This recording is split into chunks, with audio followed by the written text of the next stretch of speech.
નમસ્કાર, ન્યૂઝ 18 ગુજરાતીમાં આપનું સ્વાગત છે અને આપની સાથે હું છું મિત્તલ ખાણિયા। મહત્વના સમાચારો પર નજર કરીએ તો સાબરકાંઠાના હિંમતનગરમાં અકસ્માતમાં મોત બાદ હોબાળો થયો છે।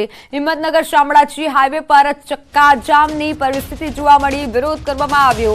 ગામડી પાસે સ્થાનિકોનો ચક્કાજામ, વાહનોની કતાર, હાઈવે પર પથ્થર લાકડાઓ મૂક્યા, ટાયર સળગાવ્યા। ચક્કાજામના પગલે હાઈવેની બંને તરફ વાહનોની લાંબી કતારો લાગેલી છે। અજાણ્યા વાહને યુવાનને ટક્કર મારતા યુવાનનું મોત નીપજ્યું હતું। ગામભોઈ પોલીસ ઘટના સ્થળે પહોંચી છે, સ્થિતિને કાબૂમાં લેવાના પ્રયાસ હાલ શરૂ કરાયા છે। રોષે ભરાયેલા ટોળાએ પોલીસને ગાડી સળગાવી, ટોળાએ ડીવાયએસપીની ગાડીમાં આગ ચંપી કરી હોય તેવું સામે આવ્યું છે। દ્રશ્યોમાં આપ જોઈ રહ્યા છો કે જ્યાં ડીવાયએસપીની ગાડીમાં આગ ચંપી કરી 3 થી 4 ગાડીઓના કાચ તોડી દેખાવો પણ કર્યા હતા।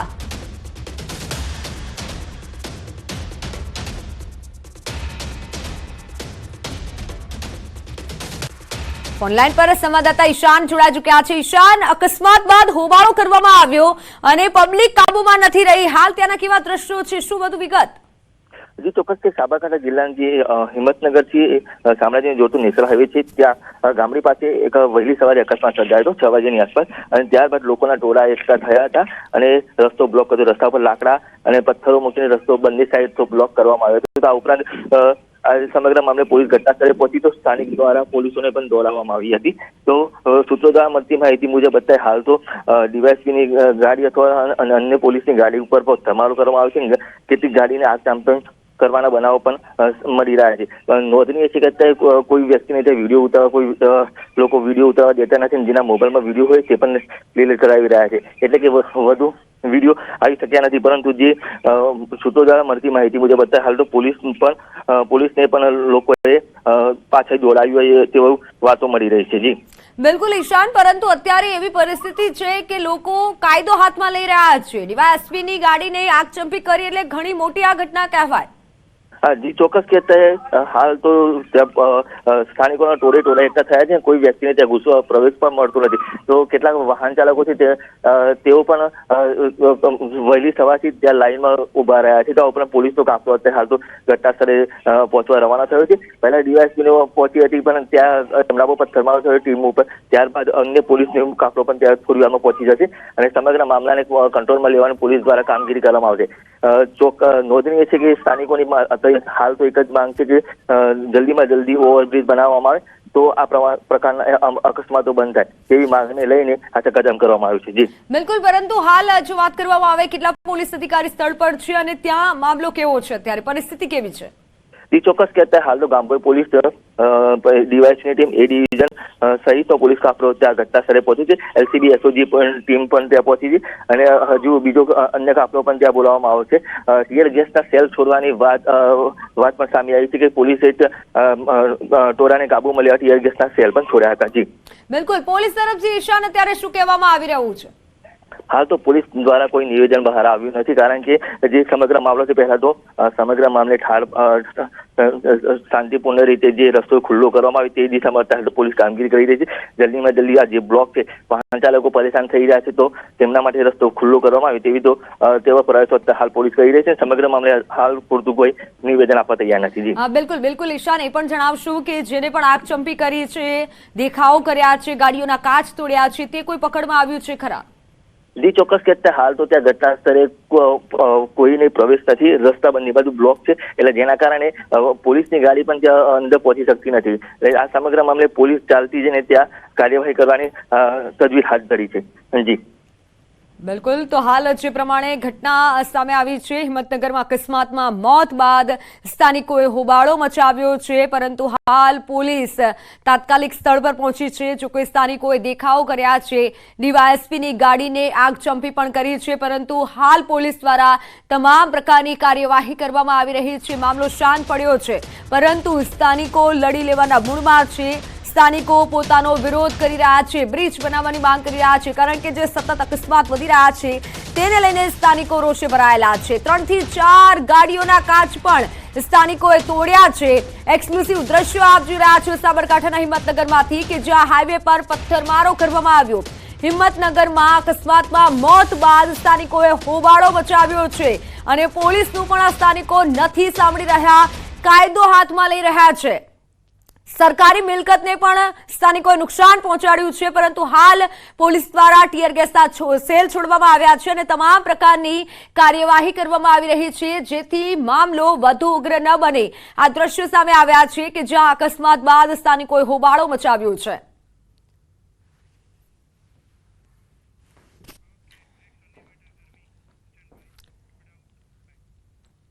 अन्य समाचार पर नजर करिए तो गुजरात पर हजू 3 દિવસ આકાશી આક્રમણ યથાવત રહેશે। હજુ 3 દિવસ ગુજરાત અગનભઠ્ઠીમાં શીખાશે તેવું હાલ સામે આવી રહ્યું છે। હવામાન વિભાગની ગરમી અંગે મોટી આગાહી। અમદાવાદ વાસીઓ હજુ 3 દિવસ ખૂબ ધ્યાન રાખજો। અમદાવાદ ગાંધીનગરમાં હવામાન વિભાગે રેડ એલર્ટ આપ્યું છે। અમદાવાદ ગાંધીનગરમાં પારો 46 ડિગ્રીએ પહોંચી શકે છે। ગઈકાલે અમદાવાદમાં 45.9 ડિગ્રી તો ગાંધીનગરમાં 45.7 ડિગ્રી તાપમાન નોંધાયું હતું। ગુજરાતના 20 જિલ્લામાં ગરમીનું ઓરેન્જ એલર્ટ અપાયું છે। આજે 2 જિલ્લામાં રેડ એલર્ટ આપવામાં આવ્યું છે અને 20 જિલ્લામાં ઓરેન્જ એલર્ટ અપાયું છે। આજે મોરબી, સુરેન્દ્રનગર, ભાવનગર, જૂનાગઢ, અમરેલી, રાજકોટ, બોટાદ, કચ્છ, આણંદ, બનાસકાંઠા, સાબરકાંઠા, મહેસાણા, પાટણ, સુરત, વલસાડ, વડોદરા, અરવલ્લી, છોટાઉદેપુર, પંચમહાલ અને ખેડામાં હીટ વેવની આગાહી છે અને જેથી ઓરેન્જ એલર્ટ આપવામાં આવ્યું છે। આવતીકાલે 22 જિલ્લામાં ગરમીનું ઓરેન્જ એલર્ટ આપવામાં આવ્યું હતું। 26મીએ 22 જિલ્લામાં ગરમીનું ઓરેન્જ એલર્ટ અપાયું છે, એટલે આવતીકાલે પણ ગરમી રહેશે। 26મી બાદ ગરમીમાં આંશિક રાહત હવે મળી શકે છે। બાળકો, વૃદ્ધો, બીમારને ખૂબ ધ્યાન રાખવા માટે અપીલ કરવામાં આવી છે। હીટવેવની આગાહી છે, ગરમીથી સાવધાન રહેવા માટે અપીલ કરાઈ છે, ખાસ કરી અમદાવાદ અને ગાંધીનગર। ज़्यादातर जगह पे ऑरेंज अलर्ट दिया गया है और अहमदाबाद और गांधीनगर के लिए आज और कल के लिए रेड अलर्ट है। आने वाले दिनों के लिए जो गुजरात स्टेट के लिए वेदर फोरकास्ट दिया गया है वो ड्राई वेदर प्रिवेल करेगा। और हीट वेव वार्निंग की बात करेंगे तो हीट वेव की वार्निंग दी गई है डे 1 से लेकर डे 4 तक। और मैक्सिमम टेम्परेचर की बात करेंगे तो मैक्सिमम टेम्परेचर आने वाले 4 दिनों के लिए नो लार्ज चेंज में रहेगा। उसके बाद टेम्परेचर में ग्रेजुअल फॉल होगा। और मैक्सिमम टेम्परेचर की बात करेंगे अहमदाबाद और गांधीनगर के लिए तो कल अहमदाबाद का 45.9 और गांधीनगर का 45.7 मैक्सिमम टेम्परेचर रिकॉर्ड हुआ था। તો અંબાજી નજીક રાજસ્થાનનું આબુ રોડ અગનભઠ્ઠીમાં શેકાયું છે। આબુ રોડમાં 45 ડિગ્રી તાપમાન વચ્ચે જાહેર માર્ગો પર ઠંડા પાણીનો છંટકાવ કરવામાં આવ્યો। નગરપાલિકા દ્વારા કરાયેલા આયોજનની લોકોએ સરાહના કરી। શહેરમાં પાણીના છંટકાવથી ગરમીથી લોકોને આંશિક રાહત મળી।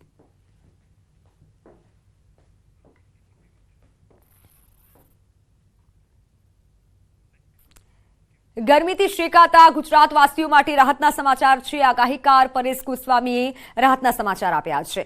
2 દિવસ બાદ ગુજરાતમાં આંશિક રાહત મળી શકે છે। આજે અને આવતીકાલે ગુજરાતમાં તાપમાન ઊંચું રહી શકે છે। 2 દિવસ ગુજરાતમાં માત્ર 1 ડિગ્રીનો ઘટાડો જોવા મળશે। 2 અઠવાડિયાની સરખામણીએ 1 ડિગ્રીનો ઘટાડો જોવા મળી શકે છે અને 26 મેથી તાપમાનમાં ભારે ઘટાડો જોવા મળશે। તો 26 થી 30 મે સુધી 4 થી 5 ડિગ્રીનો ઘટાડો જોવા મળી શકે છે।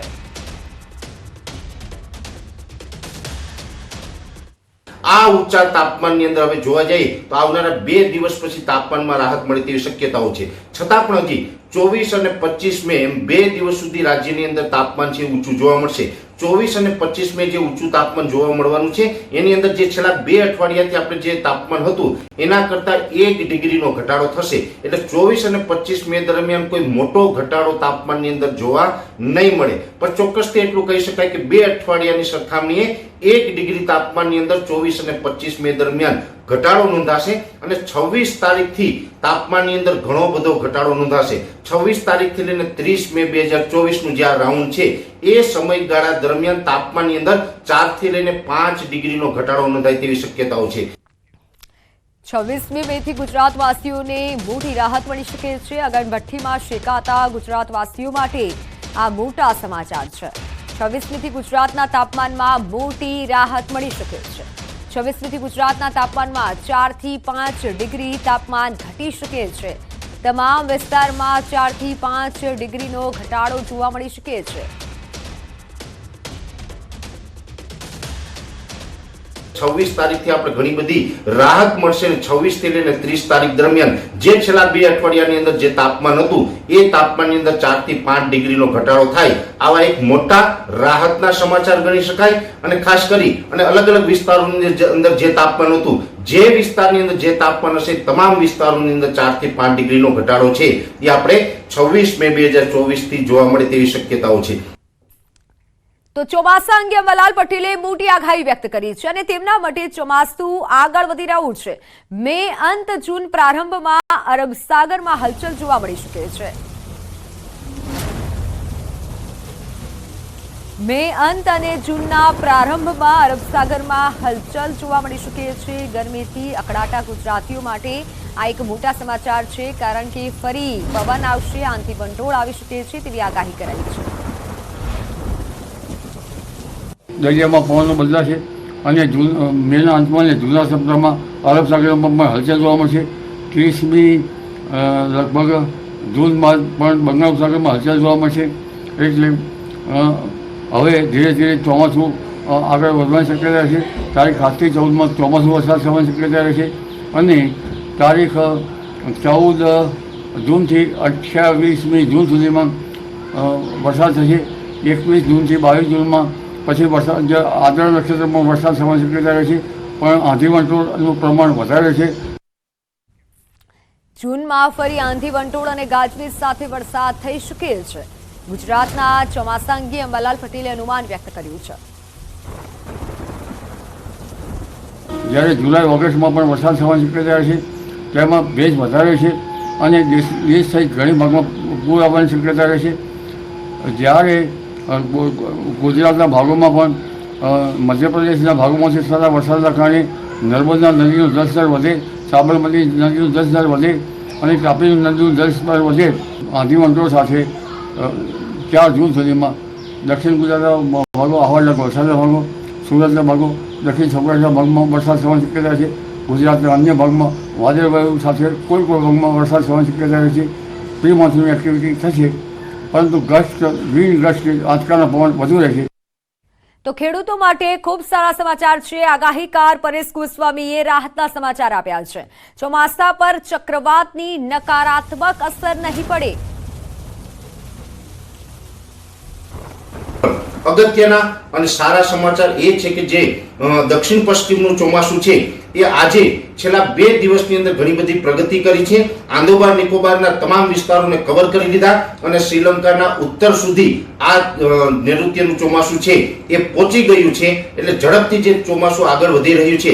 બંગાળની ખાડીની અંદર અત્યારે એક લો પ્રેશર છે અને આ લો પ્રેશર સાયક્લોન સુધી જવાનું છે. જો કે એ લો પ્રેશર છે એ પશ્ચિમ બંગાળ અથવા તો બાંગ્લાદેશ ઉપર લેન્ડફોલ કરશે અને એની અસર છે ગુજરાત ઉપર ખાસ નથી થવાની. પણ ચોક્કસથી એટલું કહી શકાય કે એ જે સાયક્લોન છે ઝડપથી આગળ નીકળી જશે એટલે ચોમાસું છે એ પણ ધીમે ધીમે ઝડપથી આગળ વધશે અને ચોમાસા ઉપર જે બંગાળની ખાડીનું સાયક્લોન છે એની કોઈ નેગેટિવ અસર પડે તેવું હાલ લાગતું નથી. એટલે એટલું કહી શકાય કે અત્યારે જે રીતે ઉત્તર શ્રીલંકા સુધી આ નૈઋત્યનું ચોમાસું પહોંચી ગયું છે એટલે સમય કરતા વહેલું આમ જોવા જઈએ તો કેરળની અંદર 1 જૂને ચોમાસાની એન્ટ્રી થતી હોય, પણ આ વખતે સમય કરતા 3 થી 4 દિવસ વહેલું છે એ ચોમાસું કેરળની અંદર પહોંચે તેવું હાલ એક મારું પ્રાથમિક. તો સુરતમાં ચોમાસાને ધ્યાનમાં રાખી પ્રી મોન્સૂન કામગીરીમાં મનપાનું તંત્ર જોડાયું છે. શહેરના તમામ ખાડીઓ પર એસએમસી કમિશનરે નિરીક્ષણ કર્યું. પાલિકાના ડેપ્યુટી હેલ્થ કમિશનર, ઝોનલ અધિકારીઓ ઉપસ્થિત રહ્યા હતા. ખાડીઓમાં એકઠો થયેલો કચરો બહાર કાઢવા સૂચના આપવામાં આવી છે. ખાડીઓ સાફ કરવા માટે પાલિકાએ તૈયારીઓ આરંભી દીધી છે. નીચાણવાળા વિસ્તારોમાં પાણીના નિકાલ માટે તંત્ર એલર્ટ છે. મ્યુનિસિપલ કમિશનર શાલિની અગ્રવાલ અને તંત્રની ટીમો નિરીક્ષણ કરી રહ્યા છે.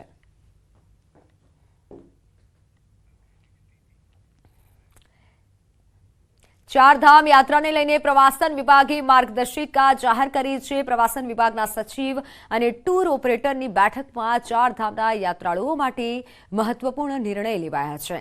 યાત્રાળુઓને ફરજિયાત નોંધણી કરવી પડશે. નક્કી કરેલી સમય મર્યાદામાં યાત્રાળુઓએ પ્રવાસ પૂર્ણ કરવાનો રહેશે.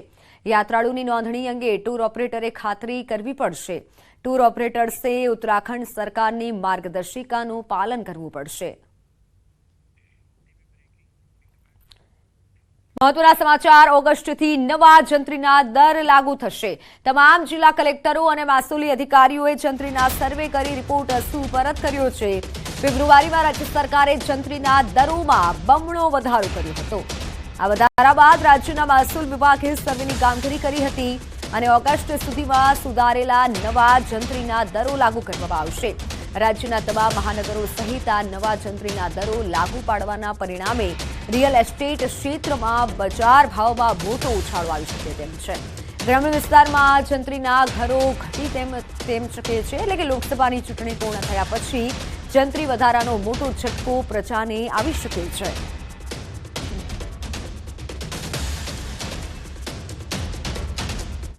તો હાલ સમાચારોમાં સમય થયો છે વિરામનો.